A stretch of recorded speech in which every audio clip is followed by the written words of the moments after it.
Sir నమస్కారం sir. నమస్తే. Sir Pawan Kalyan గారు అండ్ అల్లు అర్జున్ గారు వీళ్ళిద్దరూ కూడా ఒకే వేదిక పైన కలవబోతున్నారు సార్. అది బాలకృష్ణ గారు ఇండస్ట్రీలోకి అడుగుపెట్టి 50 సంవత్సరాలు పూర్తయిన నేపథ్యంలో ఒక వేడుక నిర్వహిస్తున్నారు కదా. సో ఆ సందర్భంగా ఇద్దరు కూడా రాబోతున్నారు అంటున్నారు. మరి గత కొంతకాలంగా వీళ్ళిద్దరి మధ్య కూడా ఒక వివాదం అయితే నడుస్తుంది.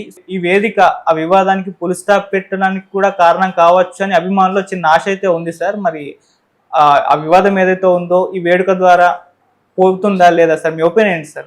అంటే చిరంజీవి గారు కూడా హాజరవుతారు ఈ వేడుకకి. అవును.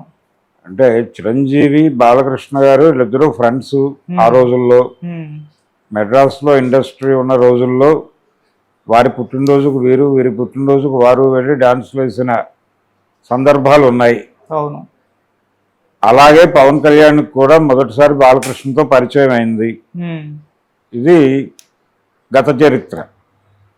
అయితే మధ్యలో కొన్ని డిస్టర్బెన్సెస్ జరిగినాయి. ఇప్పుడు వాళ్ళు కూటమి ప్రభుత్వంలో కలిసి ప్రయాణం చేస్తున్నారు. చంద్రబాబు నాయుడు గారు కూడా ఆ రోజు వేదిక మీద ఉండే ఛాన్స్ ఉంది. కాబట్టి పవన్ కళ్యాణ్ అనివార్యంగా వస్తాడు, చిరంజీవి కూడా వస్తాడు, అల్లు అర్జున్కి ఇన్విటేషన్ వెళ్ళింది, ఆయన కూడా వస్తాడు. నిజానికి ఏమీ లేదు వాళ్ళ మధ్య. ఉంటే కదా గొడవ పడాల్సింది, కొట్టుకోవాల్సింది. అక్కడ ఒక స్పెక్యులేటివ్ స్టోరీ మీద కథ నడుస్తోంది డ్రామా. ఏది నేరుగా అల్లు అర్జున్ చిరంజీవి మీద కానీ పవన్ కళ్యాణ్ మీద కానీ విమర్శలు ఎప్పుడూ చేయలేదు. పవన్ కళ్యాణ్ గెలుపుని కోరుకుంటున్నట్టు ఆయన ఒక ట్వీట్ చేసి ఉన్నాడు, రికార్డెడ్ ఎవిడెన్స్ అది. అయితే అదే సమయంలో ఆయన ఆ ట్వీట్ చేసి పిఠాపురం ఒక అడుగు వేసుంటే పరిస్థితి ఎలా ఉండేదో, కానీ ఆ అడుగు వేయకుండా ఆ అడుగు తీసుకెళ్ళి నంద్యాలలో వేశాడు ఆయన. నంద్యాలలో ఒక అడుగు, పిఠాపురంలో ఒక అడుగు వేసుంటే గొడవ లేదు. కానీ పిఠాపురానికి ట్వీటు, నంద్యాలకు అడుగు వేసి ఈ వివక్ష ఎందుకు చూపించావనే అభిమానుల గొడవ. కాబట్టి దీన్ని ఆ మేరకే చూడాలి. కానీ అభిమానులు కొంచెం ఓవర్ డోస్తో వెళ్ళారు.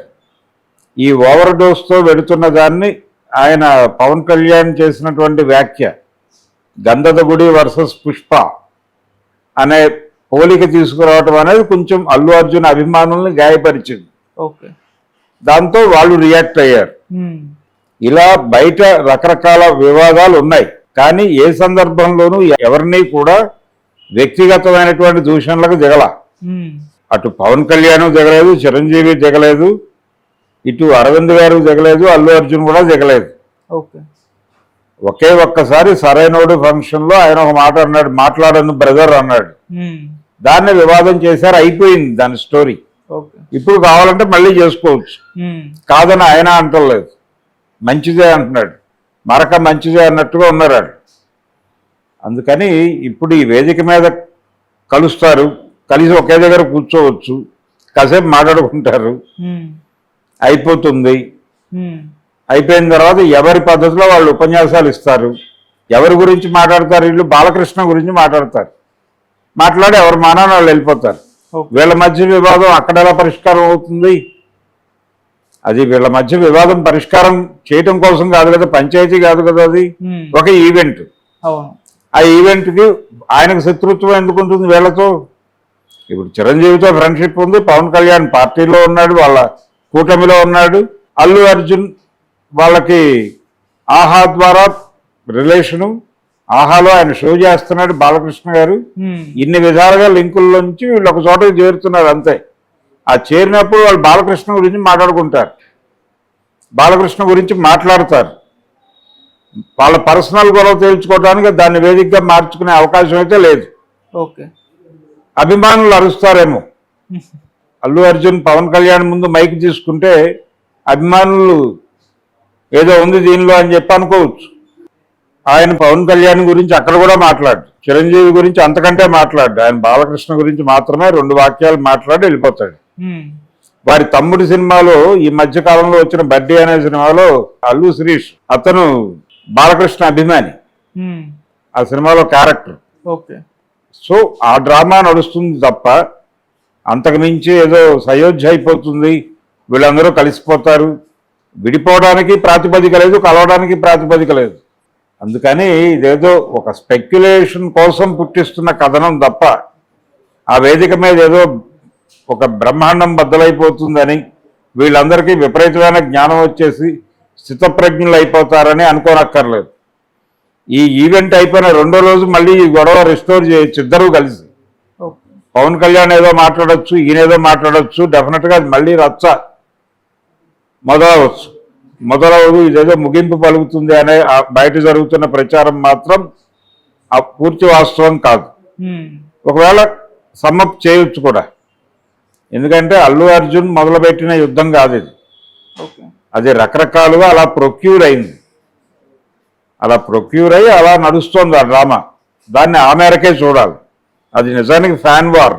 అసలు దీనిని నడిపిస్తున్నటువంటి డ్రైవింగ్ ఫోర్స్ ఏంటంటే చిరంజీవి గారి తర్వాత ఆ ప్లేస్లోకి ఎవరు వెళ్ళాలి అనేది గొడవ వాళ్ళిద్దరి మధ్య. అల్లు అర్జున్కి అలాగే రామ్ చరణ్కి మధ్య గొడవ. వాళ్ళిద్దరిలో ఎవరో ఒకళ్ళు గివప్ అంటే రెండో వాళ్ళు ముందుకు వెళ్ళిపోతారు, లేకపోతే జీవితకాలం కొనసాగుతుంది. ఇద్దరు పెద్ద బీభత్సమైన ఏజ్లో లేరు కాబట్టి ఇంకొక 40 ఏళ్ళు ఈ డ్రామా నడుపుకోవచ్చు కావాలనుకుంటే. లేదు ఫుల్ స్టాప్ పెట్టదలుచుకుంటే రేపే పెట్టచ్చు. అంతకంటే ఈవెంట్ దొరకదు. దొరికిన ఈవెంట్ని వినియోగించుకోవడంలోనే నేర్పరితనం ఉంది.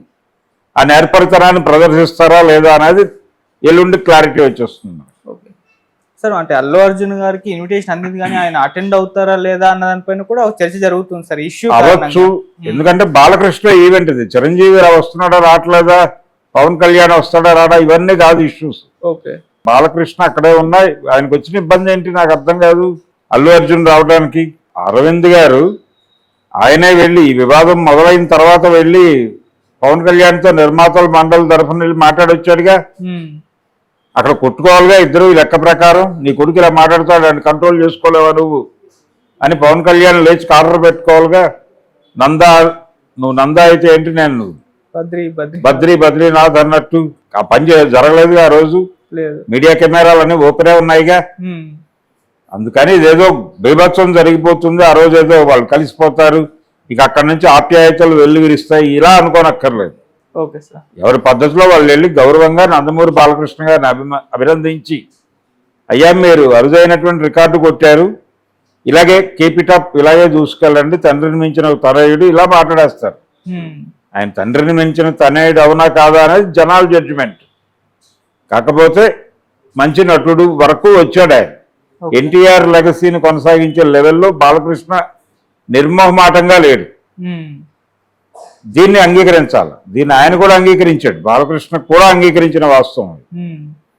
అందుకని ఇదేదో బేభత్సం జరిగిపోతుంది అనేది కాదు, కానీ ప్రచారం తద్వారా తానేదో అక్కడ వివాదంలో చిరంజీవి గారు ఆ వేదిక మీద ఏమి మాట్లాడు డెఫినెట్గా. ఎందుకంటే ఆయన ఇప్పటివరకు ఎప్పుడు మాట్లాడలేదు. అరవింద్ గారు కూడా వస్తాడు, ఆయన వచ్చినా ఏమీ మాట్లాడదు. ఏమి ఉండదు అక్కడ, హడావిడే ఉండదు. జస్ట్ అందరూ ఒకసారి పలకరించుకోకపోవచ్చు కూడా, ఎందుకంటే ఒకరికి ఇక్కడ సీటు ఉంటుంది, ఒకరికి అక్కడ సీటు ఉంటుంది. అలా కూర్చుని ఆ పక్కన వాళ్ళతో మాట్లాడేసి వెళ్ళిపోతారు. ఇది వాళ్ళ ఈవెంట్ కాదు, బాలకృష్ణ గారి event. Thank you so much. Thank you.